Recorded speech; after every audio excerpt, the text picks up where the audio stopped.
Hello students, आज vector का ये हमारा 5वां लेक्चर है। इस 5th लेक्चर में हम लोग डिस्कस करेंगे रेजोल्यूशन ऑफ वेक्टर। वेक्टर को कैसे रिजॉल्व करना है, कंपोनेंट्स में कैसे तोड़ना है। उसमें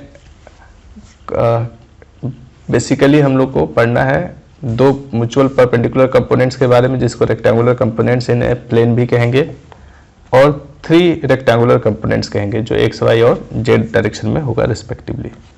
और साथ में कुछ क्वेश्चंस देखेंगे, कुछ एग्जांपल्स देखेंगे कि इस टॉपिक पे सवाल किस तरह से पूछा जाता है। तो आइए देखते हैं, हम लोग पहले समझते हैं कि रेजोल्यूशन ऑफ वेक्टर्स क्या है।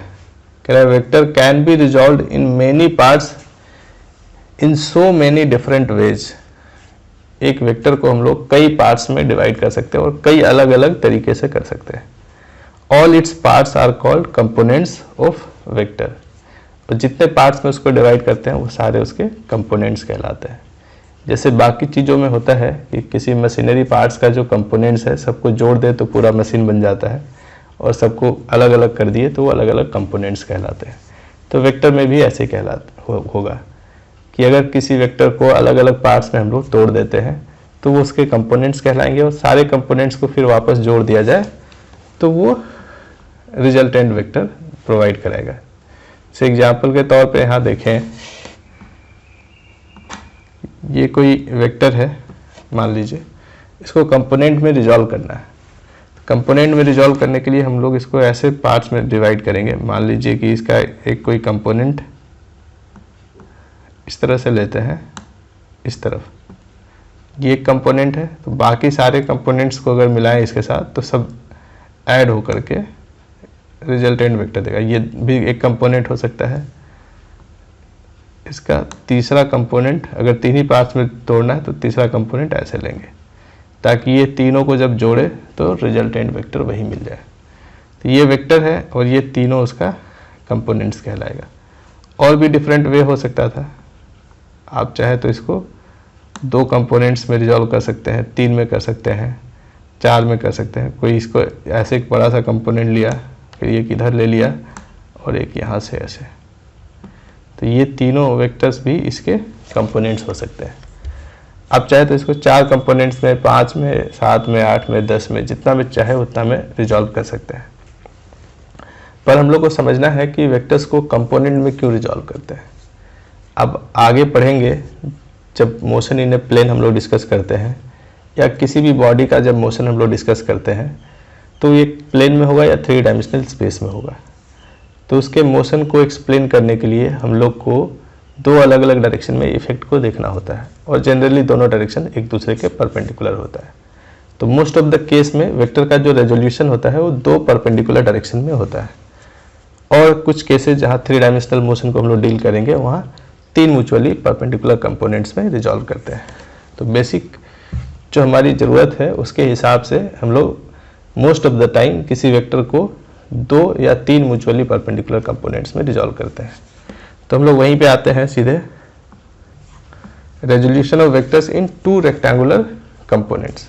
रेक्टेंगुलर कंपोनेंट्स मतलब दोनों मिलकर के एक रेक्टेंगल को बनाता हो, या रेक्टेंगल के साइड को बनाता हो, या फिर आप इसको कह सकते हैं कि 2 म्यूचुअली परपेंडिकुलर कंपोनेंट्स हैं। जैसे सपोज कीजिए वेक्टर आर है, ठीक है। इस वेक्टर को 2 कंपोनेंट्स में रिजॉल्व करना है जहां दोनों एक दूसरे के परपेंडिकुलर हो। तो एक इधर हॉरिजॉन्टल डायरेक्शन में ले सकते हैं और ऐसे एक वर्टिकल डायरेक्शन में। और भी कई तरीका हो सकता है, आप इसको थोड़ा किसी और डायरेक्शन में लिए और इसी के परपेंडिकुलर ठीक ऐसे इसको ले सकते हैं। अभी फिलहाल के लिए हम लोग एक्सिस एक सेलेक्ट कर रहे हैं। ये 2 परपेंडिकुलर एक्सिस सेलेक्ट किया और इसी के अलॉन्ग इसको कंपोनेंट में रिजॉल्व करना है। तो यहाँ से एक परपेंडिकुलर ड्रॉप करेंगे इस एक्सिस पे, और इसी तरह यहाँ से इस एक्सिस पे एक परपेंडिकुलर ड्रॉप करते हैं। यहाँ से ये जो परपेंडिकुलर ड्रॉप किया है उसी के अलॉन्ग ये वेक्टर एक लेंगे, rx कहलाएगा, इधर एक वेक्टर लेंगे वो ry कहलाएगा। अब आप यहाँ पे ध्यान देंगे कि ये दोनों अगर rx ry r का कंपोनेंट है तो दोनों को जब ऐड करेंगे तो रिजल्टेंट r मिलना चाहिए। इसको हम लोग ऐसे देख सकते हैं, ये वेक्टर rx और ry अगर r का कंपोनेंट है तो इसको ऐड करने पे, इसको एक साथ हम लोग ऐड करते हैं मान लीजिए, तो इन दोनों को ऐड करने पे जो रिजल्टेंट होगा वो ठीक आर के बराबर होगा। इसको ऐसे हम लोग दिखा सकते हैं कि ये जो रिजल्टेंट है दोनों के सम का वो एग्जैक्टली आर के बराबर है। तब वैसे में ये आर एक्स और आर वाई दोनों वेक्टर आर का कंपोनेंट्स कहलाएगा। अब हम लोग देखते हैं कि ये वेक्टर आर जो है इसके ये मैग्नीट्यूड अगर पता हो और एक्सिस के साथ इसका डायरेक्शन पता हो, किसी एक एक्सिस के से पता हो तो दूसरे से भी बताया जा सकता है। अगर इधर मान लीजिए थीटा है तो ये 90 माइनस थीटा होगा। चलिए एंगल अगर पता हो तो और वेक्टर आर पता हो तो इसका कंपोनेंट क्या होगा ये बताया जा सकता है। इसमें ज्योमेट्री का इस्तेमाल करते हैं। ये राइट एंगल ट्रायंगल है, इसका मैग्नीट्यूड लेंथ के प्रोपोर्शनल होता है। अगर ये लेंथ पता है तो आप नीचे वाला लेंथ बता सकते हैं। कैसे बता सकते हैं? इस राइट एंगल ट्रायंगल में देखिए ये परपेंडिकुलर, ये बेस है, हाइपोटेनस है। Base by hypotenuse cos theta होता है। तो हम लोग ये base by hypotenuse is equal to cos theta लिखेंगे। अगर आर और थीटा मालूम है तो आर एक्स बताया जा सकता है इस तरह से। उसी तरह अब ये वाला जो साइड है वो एग्जैक्टली आर वाई के बराबर है। तो ये आर वाई के बराबर है तो ये परपेंडिकुलर हुआ। Perpendicular by hypotenuse sine theta होता है। R Y by R is equal to sine theta होगा। और यहाँ से आप देखेंगे R Y is equal to R sine theta होगा। तो हम इस वेक्टर आर को दो कंपोनेंट में लिख सकते हैं, आर एक्स और आर वाई। इन दोनों का सम आर होगा। तो हम लोग इसको लिख सकते हैं R is equal to R X का जो मैग्नीट्यूड है आर कॉस थीटा है, इसका डायरेक्शन है एक्स के डायरेक्शन में, इसलिए आर एक्स कॉस थीटा आई लिखते हैं, प्लस आर साइन थीटा जे लिखेंगे। ये जे जो है वो वाई के डायरेक्शन को दिखाता है। और हम लोग इसको लिख सकते हैं आर कॉस थीटा ना लिख करके एक्स के डायरेक्शन में अगर कंपोनेंट दिया गया हो पहले से तो उसको हम लोग आर एक्स लिख रहे हैं, इंटू आई लिखना है, प्लस आर वाई इंटू जे। कई बार क्या होता है कि हमको कंपोनेंट पता रहता है। अगर ये दोनों कंपोनेंट पता है तो रिजल्टेंट क्या होगा ये भी बताया जा सकता है। रिजल्टेंट के लिए हम लोग क्या करते हैं, दो 90 डिग्री पे अगर वेक्टर है तो उसका रिजल्टेंट कैसे लिखते हैं, वेक्टर ए का स्क्वायर प्लस बी का स्क्वायर। ए यहाँ पे आर एक्स है तो आर एक्स का स्क्वायर प्लस आर वाई का स्क्वायर होगा, plus 2 R X R Y cos theta लेंगे। तो कॉस थीटा में यहाँ इन दोनों के बीच का एंगल लेना है तो यहाँ कॉस 90 हो जाएगा। कॉस 90 क्योंकि 0 होता है इसलिए अगला टर्म नहीं लिया गया है। तो इस तरह से अगर कंपोनेंट्स दिया गया हो, दो परपेंडिकुलर कंपोनेंट्स, तो वेक्टर का मैग्नीट्यूड बताया जा सकता है। और अगर वेक्टर दिया गया हो और कंपोनेंट पता करना हो तो ये दोनों फॉर्मूले से हम लोग कंपोनेंट का मैग्नीट्यूड पता कर सकते हैं। आइए अब हम लोग नेक्स्ट देखते हैं कि किसी वेक्टर को अगर तीन म्यूचुअली परपेंडिकुलर कंपोनेंट्स में रिजॉल्व करना है तब कैसे करेंगे। तो इसके लिए हम लोग क्या करते हैं कि जो वेक्टर है वो एक सिंगल प्लेन में ना लेकर के 3 डायमेंशनल स्पेस में लेते हैं। तो ये जो बोर्ड है, बोर्ड के प्लेन में ना होकर वेक्टर कहीं ये यहाँ पे एक्स एक्सिस लिए हैं जो बोर्ड के जस्ट बाहर है, ये वाई और ये जेड एक्सिस है। तो ये एक्स वाई और जेड एक्सिस के बीच में कोई वेक्टर है, मान लेते हैं यहाँ पे ये वेक्टर दिया गया है। ठीक है, इसको 3 कंपोनेंट में रिजॉल्व करना है तो हम लोग क्या करते हैं, पहले यहाँ से एक परपेंडिकुलर ड्रॉप करते हैं जो एक्स वाई के प्लेन में होगा। अब ये परपेंडिकुलर वाला जो फुट है वहाँ से एक परपेंडिकुलर वाई पे और एक एक्स पे लेते हैं, वाई पे और एक एक्स पे लेते हैं। तो ये दोनों जो है वाई और एक्स कंपोनेंट बताने लगेगा।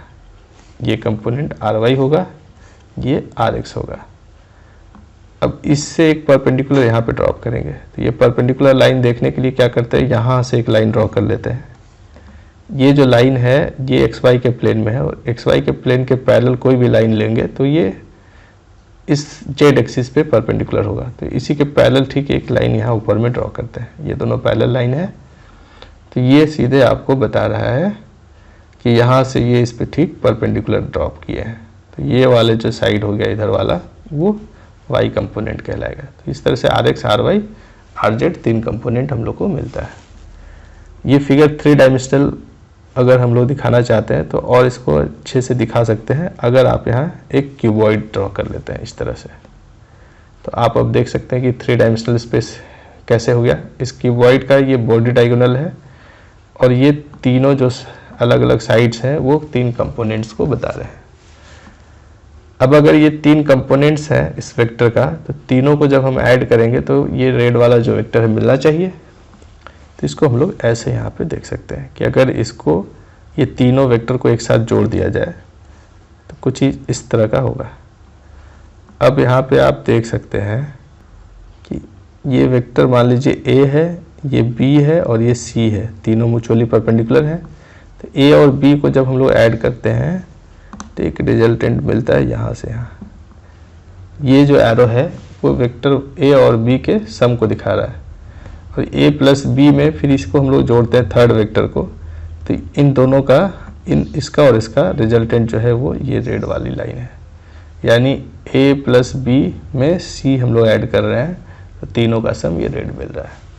तो इस तरह से हम लोग कह सकते हैं कि ये तीनों वेक्टर इसका कंपोनेंट है। ठीक है, अब ये वेक्टर अगर गिवन हो तो तीनों कंपोनेंट्स कैसे पता करेंगे, इसको हम लोग देख सकते हैं। इसके लिए क्या करेंगे, पहले ये वेक्टर के साथ साथ इस वेक्टर का ये वेक्टर का इंफॉर्मेशन तभी कंप्लीट होगा जब इस वेक्टर के मैग्नीट्यूड के साथ साथ इसका डायरेक्शन भी पता हो। डायरेक्शन कैसे हम लोग बताते हैं, एंगल के टर्म में बताते हैं। तो ये एक्स एक्सिस, वाई एक्सिस और जेड एक्सिस से इसका एंगल पता होना चाहिए। मान लेते हैं ये एक्स एक्सिस है, ये वाई है, जेड है, तीनों से इसका एंगल मान लीजिए इस तरह से दिया हुआ है। एक्स एक्सिस के साथ अल्फा एंगल बनाता है, वाई एक्सिस के साथ बीटा और जेड एक्सिस के साथ गामा एंगल बनाता है। तो आप यहाँ पे इसको ऐसे देख सकते हैं कि यहाँ से ये जो लाइन होगा, ये वाली जो प्लेन है, ये जो रेक्टेंगुलर प्लेन दिख रहा है वो वाई एक्सिस के ठीक परपेंडिकुलर है। तो यहाँ से ये लाइन जब इस प्लेन में ड्रॉ करेंगे तो ये भी परपेंडिकुलर होगा वाई एक्सिस के। तो ये परपेंडिकुलर है, 3 डायमेंशनल फिगर है, तो आपको यहाँ पे ये थोड़ा अज्यूम करना पड़ेगा कि ये लाइन या ये जो पूरी प्लेन है ये इस लाइन के साथ परपेंडिकुलर है। तो ये भी परपेंडिकुलर हुआ। अब ये परपेंडिकुलर हुआ तो ये राइट एंगल ट्राइंगल हो गया। राइट एंगल ट्राइंगल में ये बीटा एंगल है, ये सामने वाला परपेंडिकुलर हो गया, ये बेस और ये हाइपोटेनस हो गया। सिमिलरली यहाँ से इस पर एक परपेंडिकुलर जब ड्रॉप करेंगे तो गामा एंगल के लिए ये बेस हो गया जो कंपोनेंट वेक्टर है, और जो रिजल्टेंट वेक्टर है वो हाइपोटेनस हो गया। तो base by hypotenuse cos gamma हो जाएगा। तो उसी तरह यहाँ से भी एक परपेंडिकुलर हम लोग ड्रॉप कर सकते हैं, और सब में बेस और ये हाइपोटेनस होगा, base by hypotenuse cos alpha हो जाएगा।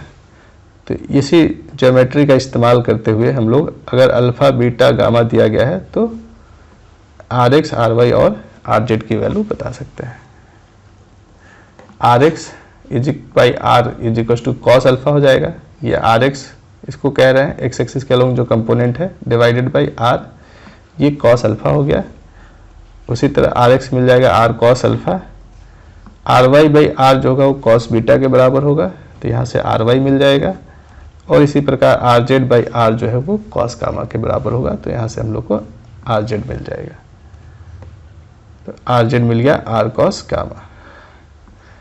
अब वेक्टर आर को जब लिखना हो तो हम लोग लिख सकते हैं R X I plus R Y J plus R Z K, और आर एक्स के वैल्यू है R cos alpha, R cos beta, R cos gamma.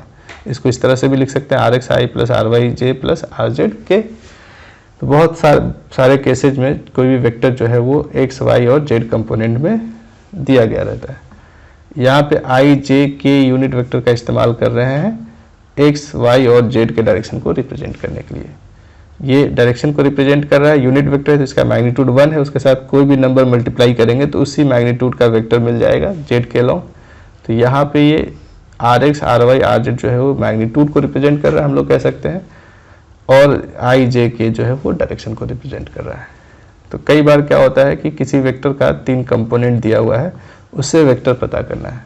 तो ये 3 कंपोनेंट दिया हुआ, तो इसमें पहले पहला और ये दूसरा, इन दोनों को जब हम ऐड करते हैं तो इन दोनों का रिजल्टेंट मिलेगा। ये दोनों 90 डिग्री पे है, और इसके रिजल्टेंट के साथ तीसरे को ऐड करते हैं तो ये दोनों का रिजल्टेंट ये बीच वाला लाइन है, और ये थर्ड वेक्टर जो है वो भी एक दूसरे के परपेंडिकुलर है। तो रिजल्टेंट क्या होगा, रिजल्टेंट हो गया, पहले आर एक्स आर वाई को जोड़ेंगे तो R X square plus R Y square का अंडर रूट, ये आर एक्स आर वाई के सम का रिजल्टेंट हुआ, और ये आर जेड का मैग्नीट्यूड हुआ।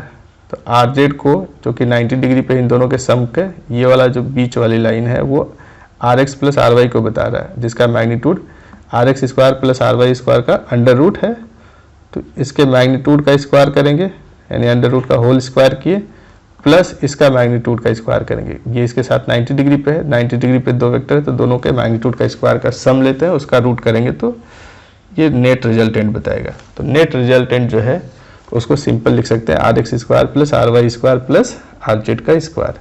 तो इस तरह से अगर एक्स वाई और जेड के डायरेक्शन में कंपोनेंट मालूम हो तो हम लोग आर भी बता सकते हैं। और अगर आर मालूम है, cos alpha cos beta cos gamma पता है तो हम लोग R X R Y R Z भी पता कर सकते हैं।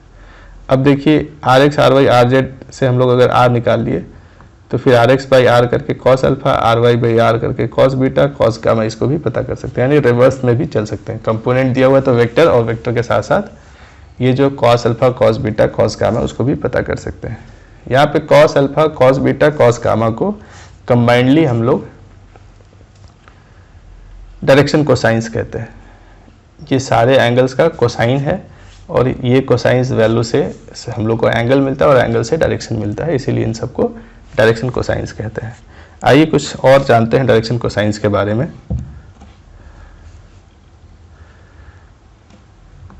आर को हम लोग लिख सकते हैं under root R X square plus R Y square plus R Z square, और R X R Y R Z को हम लोग रिस्पेक्टिवली लिख सकते हैं R cos alpha, R cos beta and R cos gamma. तो आर कॉस अल्फा का whole square करेंगे तो R square cos square alpha, R square cos square beta हो जाएगा। आर वाई के स्क्वायर की जगह पे आर जेड के स्क्वायर की जगह पे R square cos square gamma हो सकता है।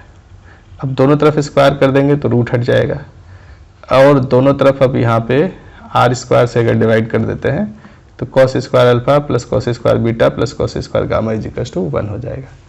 ये रिलेशन क्या बता रहा है कि अगर अल्फा और बीटा की वैल्यू गिवन हो तो गामा की वैल्यू हम लोग आसानी से बता सकते हैं। वो तीनों वैल्यू जो है इंडिपेंडेंट नहीं है, कोई दो का वैल्यू फिक्स्ड है तो तीसरा का वैल्यू यहाँ से सॉल्व करके जो आएगा वही हो सकता है और उसके अलावा कोई और वैल्यू नहीं हो सकता है। यहाँ पे cos alpha cos beta and cos gamma को कंबाइंडली हम लोग डायरेक्शन कोसाइंस कहते हैं। आइए देखते हैं इस पे सवाल किस तरह से पूछा जाता है। कोई भी वेक्टर्स को हम लोग कंपोनेंट में लिख सकते हैं, ये देख लिए हैं। वेक्टर जब कंपोनेंट में लिखा गया हो तो उससे कई तरह से सवाल पूछा जाता है। पहला क्वेश्चन कह रहा है let a is equal to 2i plus 3j minus K. कोई वेक्टर a है जिसको 3 कंपोनेंट में दिखाया गया है, and vector b is equal to 3i plus 4j plus k। ये दो वेक्टर है a और b, दोनों कंपोनेंट के फॉर्म में दिया गया, उसके तीनों कंपोनेंट्स दिए गए हैं। फाइंड द मैग्नीट्यूड ऑफ, पहला कह रहा है वेक्टर a, दूसरा पूछ रहा है b का मैग्नीट्यूड बताना है, थर्ड b माइनस ए, और फोर्थ में आपको a प्लस बी का मैग्नीट्यूड बताना है। तो क्या करेंगे, वेक्टर a का अगर मैग्नीट्यूड बताना है तो a के तीनों कंपोनेंट मालूम है, मैग्नीट्यूड हम लोग आसानी से बता सकते हैं। a का मैग्नीट्यूड होगा अंडर रूट जो x कंपोनेंट उसका स्क्वायर प्लस y कंपोनेंट का स्क्वायर प्लस z कंपोनेंट का स्क्वायर। तो x कंपोनेंट का मैग्नीट्यूड का स्क्वायर लेते हैं तो इसका मैग्नीट्यूड 2 है, 2 का स्क्वायर, यहाँ पे मैग्नीट्यूड 3 है, 3 का स्क्वायर, यहाँ पे मैग्नीट्यूड 1 है, 1 का स्क्वायर लेंगे। 2 का स्क्वायर हो गया 4, 3 का स्क्वायर हो गया 9 और 1 का स्क्वायर 1। 4 और 9 13 प्लस 1 14, अंडर रूट 14 होगा। उसी तरह b का मैग्नीट्यूड लेना है अगर, तो हम लोग क्या करेंगे, b का जो x कंपोनेंट है उसका स्क्वायर प्लस y कंपोनेंट जो है उसका स्क्वायर और z कंपोनेंट 1 है, 1 का स्क्वायर। 3 का स्क्वायर 9 हो गया, 4 का स्क्वायर 16, 1 का स्क्वायर 1, और इन तीनों का सम 16 प्लस 9 हो गया 25 प्लस 1 26, अंडर रूट 26 होगा। अब b माइनस ए का अगर मैग्नीट्यूड लेना है तो पहले b माइनस ए वेक्टर क्या होगा ये देखना है।